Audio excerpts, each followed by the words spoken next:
okay, or the town of Rotherham, that is the outskirts of it, okay. So we've got hospitals, we've got you can say graveyard, okay. We've got graveyards, we've got schools, okay. So different kind of facilities of the city are in a certain area. As soon as we pass by whatever is known as the boundaries of the city, so in the UK it's very easy because they've got signboards. They say welcome to Sheffield, welcome to Rotherham, okay, welcome to Doncaster. So as soon as you've crossed them signboards, as soon as you cross them areas which are classified as not within the city, you have now started your journey and you will start shortening the salah. Okay. And now just say for example I want to travel to London. So now I'm going to be traveling from here to here, from Rotherham to London. That is definitely over how many miles? 57.5 miles. So as soon as I've crossed the boundary on the motorway, I will start my qasr from this area here, once I've left the boundaries. Okay. But now the question arises, do I calculate my 57.5 miles from this area, the boundaries, or do I calculate it from where my house is? So the answer is that we calculate it from where the house is. Wherever you are setting off from, all the way to wherever your destination will be, you will calculate that distance and see if that is 57.5 miles or more. So you won't be calculating from the edge of the city. This is where some people, they have a mistake and they end up calculating from the edge of the city. So we're not calculating from the edge of the city, we're calculating from wherever you are, your house or whichever place you are starting your travels from. Okay. Has everyone understood this bit? And that's in all cases, yeah? Yeah, that's in all cases. So that is, you're going to be traveling from wherever your house is or wherever you're going to be traveling from all the way to the destination of wherever you're going to be reaching. Okay. And when you're within this area, within the boundaries of the city, because you are still within your own locality, you won't be doing qasr. The qasr will only start once you've left the vicinity of your city. Okay, once you left that area, now you can start doing your qasr. Is that understood as well? Any questions regarding that? No. Okay.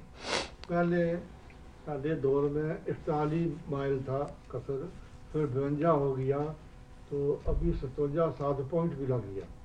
मालूम नहीं क्या क्या. पहला उर्दू के number मुझे जानता नहीं हूँ.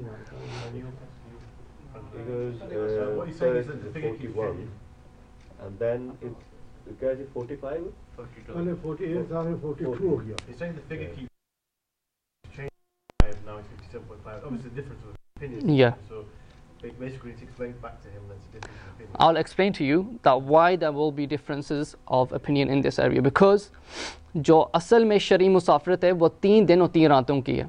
ठीक है. अब जब कैलकुलेशन करते हैं उलमा, उसमें हो सकता है कि वो डिफरेंस हो. हर आलिम का अपना अपना डिफरेंस हो सकता हो in terms of calculating how long the distance is, because in this we don't just look at 3 days and 3 nights continuous travel. We also look at the breaks that we have for salah, the breaks that we have for eating, the breaks for sleeping, okay?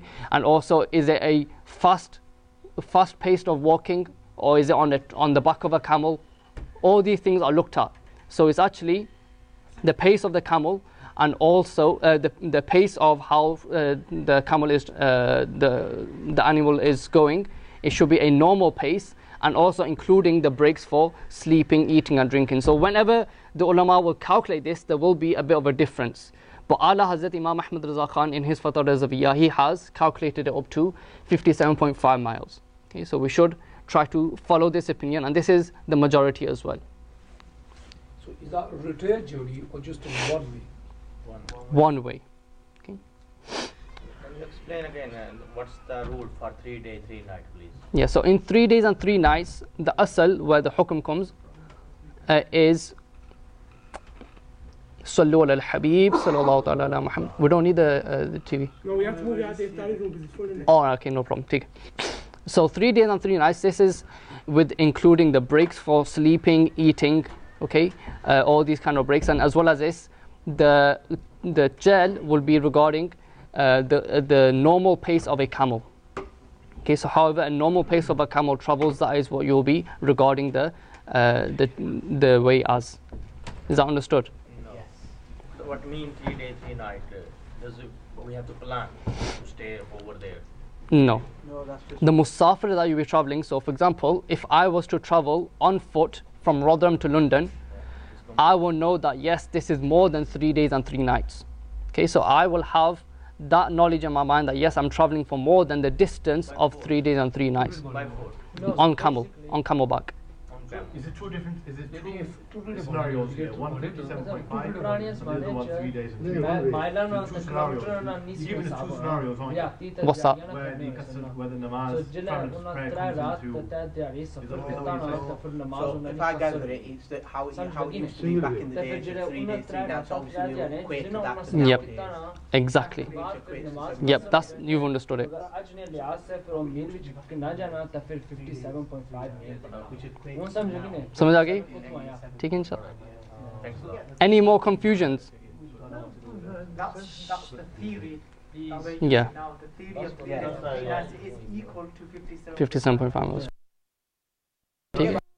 You don't need to understand that. I'll just tell you that as a background information, so you know why there might be a difference of numbering. Okay, Yeah. is that understood though? Yeah. Yeah. Okay. So now that we've gone up to the bit in regards to how much the mileage is, to where we're traveling to, from where we're going to be calculating, okay, all this now is complete. Now it comes to the scenario that once I've reached the place of destination, what am I going to be doing there? Am I going to be staying there for an hour? Am I going to be staying there for 3 days? Am I going to be staying there for a month? So now whatever your intention is, you will have the ahkam will be in regarding to that, in accordance to that. So if I'm staying at the place of my destination for 15 days or more, then I will no longer become stay as a musafir. Okay. So here, once I've reached this place, once I've reached London, and I have my intention that I'm going to be staying here for more than 15 days, then I will be reading full namaz here in London. Is that a bit understood? Okay. Now if I'm got the intention I'm going to be staying here for less than 15 days, I'm going for a 3-day Madani Kafla, just say. So now for however many days I'm going to be staying there, I am going to be praying Qasr Salah, which is the 4 into 2. Yeah. What if you don't know how long you're staying for? Good question. If you do not know how long you're staying for, until you don't know, you'll be doing Qasr. Once you have the intention that yes, I am going to be staying for 15 days or more, only then you will start to pray your full Salah. even though if the intention is not set and it passes 15 Ye- days, you still Yeah, so even for example, I say that I'm going to go tomorrow. And then when tomorrow comes, I'm going to say, no, I'm going to go in about 2 days' time. And then 2 days pass, oh no, I'm going to go in about a week's time. So like this, even if like this, I've made intentions bit by bit, and even like just say a year's passed, even then I'll still be doing qasr. What if you know how long you're there for example, Hajj, that you're going from Mina to Arafat, to Muzdalifah, to Azizia, to, Medina, so you'll be doing Qasr all the way through in a typical 28-day package. Good question. So now when we go to Umrah and things, what we'll be doing then? So if, just say for example, this is Makkah, right? Now if I'm staying in Makkah, the city of Makkah, for more than 15 days, then yes, I will be doing full Salah. But for example, I'm going 1 week later, it's going to be the days of Hajj. So because Arafat is outside of the city of Makkah, I will not be able to do full Salah. I will have to do Qasr in that scenario. Is that understood? Yeah. Same goes for if I'm staying a week in Medina, a week in Makkah. I've reached to Makkah. Now because I'm staying less than 15 days in Makkah, I will still read as Qasr. And then when I go to Medina, because I'm only staying for a week there, I'll still read as Qasr. So wherever you are, is it point? Yep. As long as it's 15, that becomes the point. Yes, exactly, yeah. So that is what we call, one second, that is what we call your watan-e-iqamat. Okay, so the place where you're going to be staying for 15 days or more is classified as your watan-e-iqamat. Watan means place of the land, iqamat means temporary. Okay, so a temporary place of staying. So what is that called? Watan-e-iqamat. Okay. Let's move on to now our return journey.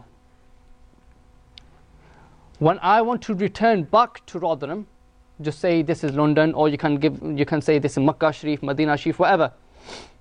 Now I want to return back to Rotherham. I will carry on reading Qasr Salah all the way till I get back to the boundaries. Okay? The boundaries. As soon as I reach the boundaries, my Qasr will stop, and once I've entered into the city, I will now have to read full Salah, 4 rakat Salah. Yeah. So say someone's travelling from here, Rotherham, to say Birmingham. Yep. Obviously that's over 57.5 miles. Say they want to stop like Sheffield and then Bradford and then stop, and then they reach Birmingham. Very good question. So now if someone's done this, he's doing his journey bit by bit by bit, then in that case,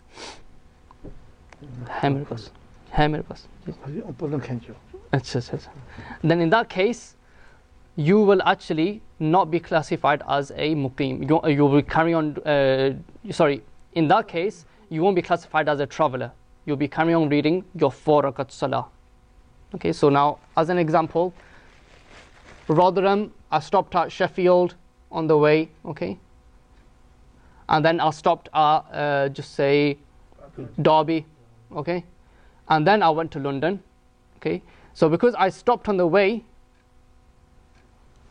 I won't be able to do the qasr, because then this distance will be calculated, and then this distance will be calculated. But it depends. If you're stopping there, just say for example, you're just stopping to put petrol in, or you're stopping at the service station and go read my namaz, then in that case, you won't calculate the distance. You'll calculate to where your end destination is, okay? Because when you travel, your intention is for what? London. It's not to stop at Derby. It's not to stay the night in Sheffield. It's for London. So that is why you will calculate that distance. Yep. How about going on like a long road trip? On a long road trip. So it will be the same thing, yeah. So even if you have to travel the whole world like this, bit by bit you're stopping, then it will still be the same thing. You will carry on reading your full salah, not doing qasr. Okay? So like if it's a road trip, Rotherham to London, okay? But I know that on the way I'm going to stop at Sheffield, stay the night there, and then I'm going to stay the night at Derby, and then I'm going to do this, do that, and then I'm going to get to London. So then it won't be classified as a musafir. If someone travels beyond 57.5 miles, just so they become a musafir, they can read like half the miles and goes in things like that. Do they still count as musafir then? Yes. Coming on to this point, that was actually my next point of elaboration, is that now, if I want to travel to London, okay, this route here that I'm going to take, this motorway, it's, as an example, it's 40 miles, okay? But if I take a second route, which is another motorway, that equals to 70 miles, okay, as an example. So now, I travelled on the 70 miles route. Will I still be classified as a musafir? No. Why? Because the overall distance in latitude and longitude is less than musafir. It's not the distance you travelled, it's the distance between the two places. It's the reality that you travelled, isn't it? MashaAllah, good. So whichever route you take, even if there's a shorter route, but you've taken the longer route, you will still look at the route that you yourself has taken. If you yourself took a route that was more than 57.5 miles, you will be a musafir. Okay? Is that understood? Yeah. Sounds a bit like a cheat, doesn't it? That's how it is. That's Okay? That is the hukm of Sharia. Even if someone does that, even if he does it on purpose, he won't be sinful for it. Just wasting your money, aren't you? Petrol. Yep, you'll be wasting your money, but The navigation, it takes you. Yeah. Because there's the navigation, you probably think of.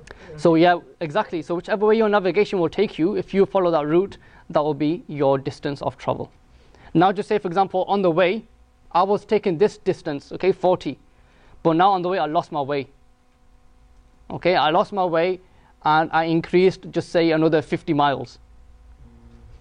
So then I will still be classified as a musafir. Why? Because the distance that I traveled myself is more than 57.5 miles. Even though my intended travel was 40. Intention. Okay? Understood? Now moving on to another scenario. What if I'm, because there's a club there, I want to go clubbing and drink alcohol. I'm going for a sinful reason. Will I still be classified as a musafir, yes or no? Yeah, because even though you're doing wrong, you're still doing the travelling, aren't you? MashaAllah, correct. Okay, so according to us, Ahnaf, we say yes, you will still be classified as a musafir, even if you are traveling with the intention of doing some sinful thing.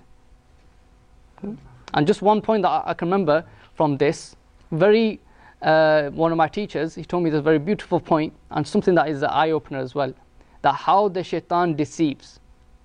The shaitan might tell you, you know what, why don't you go and buy, there's really good, nice quality Qur'ans in London. Go buy them from there. So the shaitan, he will tell you to travel all the way to London to buy a Qur'an. You think you're going there to buy something which is good, Qur'an. But on the way you will start missing your salahs. So shaitan, this is one of the deceptions of shaitan.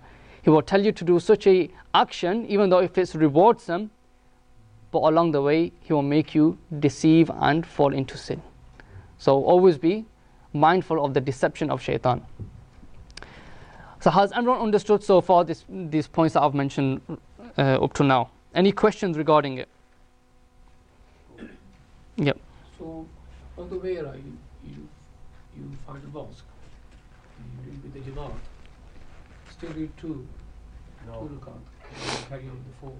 So until you don't reach your destination, or you've reached your destination, in both ways you will read qasr. So whether you're in the journey, you stopped on the motorway, I want to read my salah, you'll do qasr as well. If you read with the Jamaat, the local... Okay, we're going to come on to the Jamaat bit later, after this one point inshallah. Okay. So now we're going to move on to something which is that we mentioned before, but I'd like to just elaborate more upon it. So that is regarding